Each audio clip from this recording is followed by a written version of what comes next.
Assalamualaikum warahmatullahi wabarakatuh. Perkenalkan, nama saya Rizky Pada Setiawan dengan NPM 2112 221135. Di sini saya akan mempresentasikan kerja praktik saya tentang pembangunan TPT di SMPN 3 Ngamprah di wilayah Kabupaten Bandung Barat.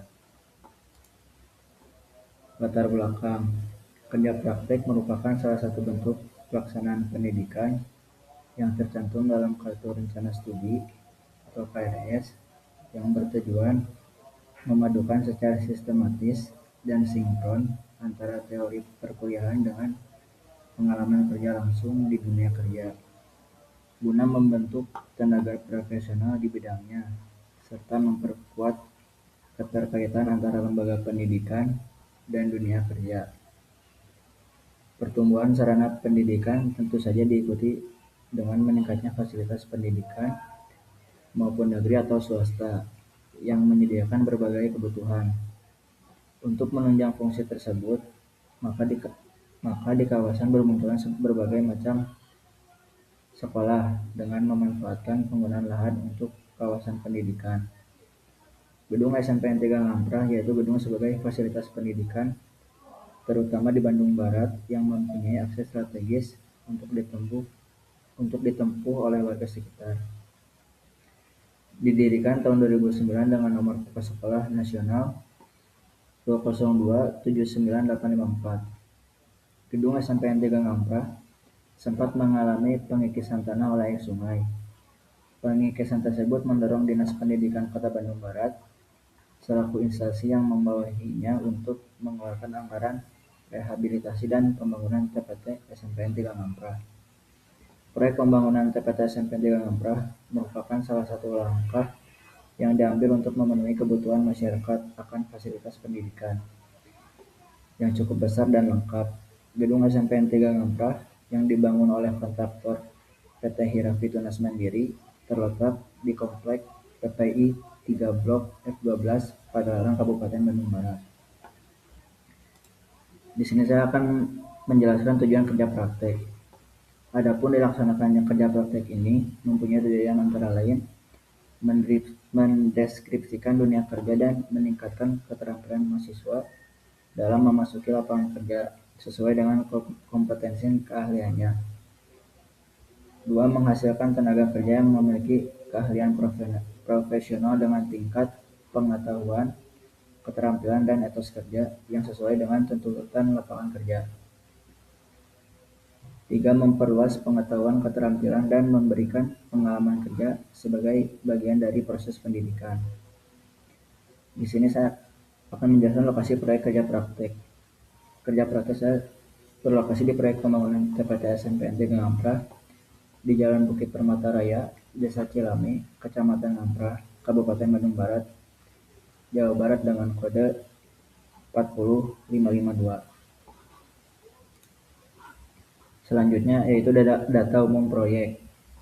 Proyek pembangunan TPT SMP 3 Ngamprah, lokasi proyek Jalan Bukit Permata Raya Desa Cilame, fungsi bangunan sebagai fasilitas pendidikan, pemilik proyek Dinas Pendidikan Kota Bandung Barat, konsultan perencana PT Adipati Rekayasa Sistem, jenis kontrak langsam, dan waktu pelaksanaan 18 November 2025 sampai 17 Desember 2025. Masa pelaksanaan yaitu 30 hari kalender, dan kontraktor pelaksana PT Hirafi Tunas Mandiri.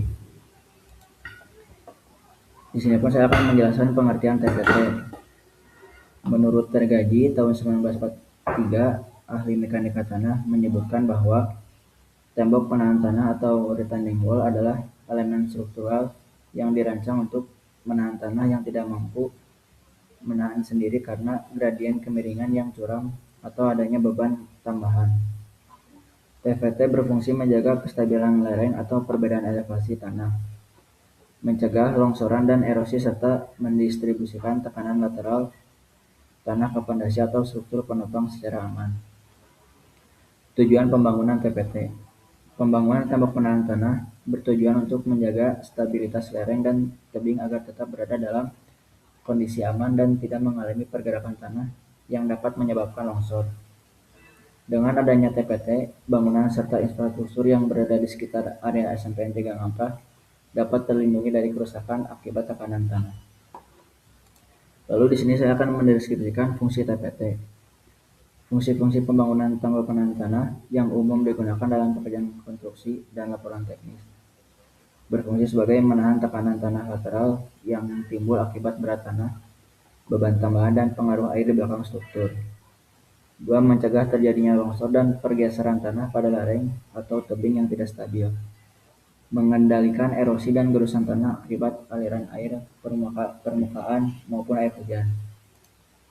Lalu di sini ada jenis-jenis TPT. Berikut jenis-jenis pembangunan tanggul penahan tanah yang umum digunakan dalam pekerjaan konstruksi. 1. TPT pasangan batu. TPT pasangan batu adalah tanggul yang dibangun dengan menyusun batu alam secara rapat, biasanya menggunakan mortar atau tanpa mortar tergantung kebutuhan. 2. TPT beton bertulang. TPT beton bertulang menggunakan beton yang diperkuat dengan tulangan baja untuk menahan tekanan lateral tanah. 3. TPT cantilever. TPT cantilever memiliki bentuk struktural L atau T, di mana di bagian horizontal tertanam di bawah tanah dan memanfaatkan momen lentur untuk menahan dorongan tanah. Lalu TPT bronjong. TPT bronjong terdiri dari keranjang kawat berbentuk kawat yang diisi dengan batu. Jenis ini mampu menahan erosi air sehingga sangat efektif di sepanjang sungai atau tebing yang rawan gerusan air. Lalu saya akan menjelaskan perencanaan struktur bawah pada TPT. Perencanaan struktur bawah pada tembok penahan tanah merupakan bagian penting dalam pekerjaan konstruksi yang berfungsi untuk menyalurkan seluruh beban TPT ke tanah dasar secara aman dan stabil. Struktur bawah TPT harus mampu menahan gaya-gaya yang bekerja akibat gaya tekanan tanah aktif, gaya berat sendiri TPT, serta beban tambahan lainnya, tanpa mengalami kegagalan seperti geser, guling, gaya gempa, atau tekanan air tanah. Oleh karena itu, bahan-bahan yang digunakan dalam bangunan ini mempunyai kriteria perancangan antara lain kekuatan dan ketahanan, daya rekat dan ikatan, kualitas material, mudah didapatkan dan dibentuk, dan kemudahan pengerjaan. Lalu di sini saya akan bilang tahap-tahap pekerjaan TPT. Ke-1, pekerjaan galian. Pekerjaan galian diperoleh dari hasil pekerjaan pengukuran dan pemotokan, yaitu marking berupa titik-titik atau garis yang digunakan sebagai dasar penentuan letak TPT. Pekerjaan galian tembok penahan tanah adalah kegiatan penggalian tanah yang dilakukan untuk membuat fondasi TPT sesuai dengan ukuran, kedalam, dan bentuk yang telah direncanakan agar bangunan TPT dapat berdiri dengan kuat dan stabil. Lalu di sini ada tahapan pengerjaan galian. Ke-1, pembersihan lokasi galian, pengukuran dan penandaan area galian. Ketiga, penggalian tanah sesuai kedalaman rencana. 4, perapian dasar galian. 5, pembuangan tanah hasil galian.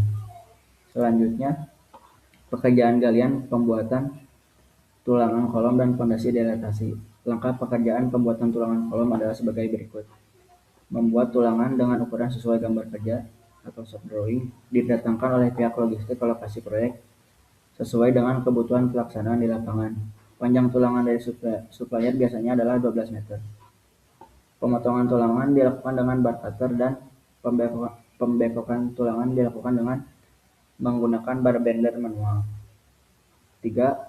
Pembekokan tulangan dilakukan sesuai dengan ketentuan pendetailan tulangan. 4. Pemotongan tulangan utama dilakukan sepanjang tinggi kolom dinding TPT, ditambah dengan panjang penyaluran tulangan untuk keperluan penyambungan tulangan. Lalu kelima, pengikatan tulangan sengkang dengan tulangan utama kolom dilakukan dengan menggunakan kawat benerat. Selanjutnya, pemasangan batu kali pada tembok penahan tanah adalah pekerjaan menyusun batu alam sebagai bahan utama TPT dengan menggunakan adukan semen dan pasir agar terbentuk dinding penahan tanah yang kuat dan stabil. Tahapan pemasangan batu kali. Batu kali dibersihkan dari tanah dan kotoran. Kedua, batu ukuran besar dipasang pada bagian bawah. Ketiga, pemasangan dilakukan menggunakan adukan semen dan pasir. Lalu keempat, susunan batu dibuat saling mengikat dan rapat. Kelima, rongga antar batu diisi adukan hingga padat. Keenam, pekerjaan dilakukan bertahap sampai tinggi TPT tercapai. Selanjutnya, pemasangan sulingan pada TPT. Sulingan pada tembok penahan tanah adalah lubang atau pipa drainase yang dipasang pada badan TPT dan berfungsi untuk mengalirkan air dari balik dinding TPT keluar sehingga tekanan air tidak menumpuk di belakang tembok. Cara pemasangan sulingan. Menentukan posisi sulingan sesuai rencana gambar. 2. Pipa PVC dipotong sesuai panjang TPT. 3. Pipa dipasang miring ke arah luar. 4. Pipa dipasang bersamaan dengan pemasangan batu kali. 5. Sekeliling pipa diisi adukan semen agar kuat. Selanjutnya pemasangan backcasting slope. Backcasting slope adalah cetakan sementara dari kayu atau papan yang digunakan untuk menahan beton slope agar tetap pada bentuk yang diinginkan saat dicor. Slope sendiri adalah balok beton bertulang yang diletakkan di atas fondasi untuk menyalurkan beban bangunan ke fondasi. Slope pada TPT SMP 3 Ngampra ini berukuran 20 x 25. Tahap pemasangan backcasting slope. Memotong papan kayu sesuai ukuran slope. 2. Menyusun papan menjadi cetakan backcasting dengan ukuran dan tinggi yang tepat. 3. Memasang penyangga untuk menjaga kestabilan backcasting. 4. Memeriksa kesejajaran dan ketinggian menggunakan waterpass. 5. Memeriksa kesejajaran dan ketinggian menggunakan waterpass. Lalu selanjutnya, pengecoran slope pada TPT di proyek SMP 3 Ngampra ini adalah proses menuangkan beton bertulang ke dalam backcasting slope yang telah dipasang sehingga terbentuk balok penopang yang mengikat batu kali dan menyalurkan beban TPT ke fondasi dengan kuat. Tahap pengecoran slope pada TPT. 1. Pemasangan tulangan slope. 2. Pemasangan backcasting. 3. Pengecoran beton slope. Selanjutnya, pekerjaan finishing atau pekerjaan topian pada TPT merupakan tahap akhir yang bertujuan untuk merapikan sekaligus memperkuat bagian atas tembok penahan tanah. Pekerjaan ini diawali dengan perataan permukaan atas TPT agar siap menerima topian. Selanjutnya dipasang backcasting dan tulangan sesuai dengan perencanaan. Setelah itu dilakukan pengecoran beton topian hingga merata. Beton yang telah dicor kemudian dirawat agar mencapai kekuatan yang optimal. Dengan adanya topian, bagian atas TPT menjadi lebih kuat, rapi dan terlindungi dari kerusakan akibat air dan cuaca. Selanjutnya di sini ada permasalahan dan pemecahan. Permasalahan yang didapatkan saat kerja praktek yaitu keselamatan kerja para pekerja kurang diperhatikan, yang dapat dilihat dari perlengkapan perlindungan keselamatan kerja yang tidak dipakai oleh hampir semua pekerja, baik itu sepatu maupun helm proyek. Pemecahannya perlu penumbuhan kesadaran para pekerja maupun kontraktor akan pentingnya perlengkapan keselamatan kerja dalam setiap pelaksanaan pekerjaan konstruksi. Hal ini dapat disosialisasikan dan diawasi oleh pemerintah melalui Departemen Tenaga Kerja dan Transmigrasi. Kesimpulannya, berdasarkan pengamatan dan pengalaman yang diperoleh selama pelaksanaan kerja praktek, penulis dapat mengambil beberapa kesimpulan pembangunan TPT di SMPN 3 Ngampra dilakukan sebagai upaya mitigasi erosi tebing sungai yang sebelumnya menyebabkan pengikisan tanah dan berpotensi mengganggu kestabilan lahan sekolah. Struktur yang diamati selama kerja praktik meliputi pondasi dilatasi, kolom beton bertulang, slope dan dinding TPT, pasangan batu kali 2 trap dengan tinggi 5,5 meter. Tulangan utama yang digunakan adalah besi 12 dengan sengkang menggunakan besi 8. Sementara beton memakai adukan konvensional. Proyek menghadapi kendala dominan berupa faktor cuaca, rendahnya penerapan K3, keterlambatan suplai material, dan pemborosan akibat penyimpangan bahan yang kurang tertata. Untuk perbaikan ke depan disarankan peningkatan disiplin K3 melalui kewajiban APD. Sekian dari presentasi saya. Assalamualaikum warahmatullahi wabarakatuh.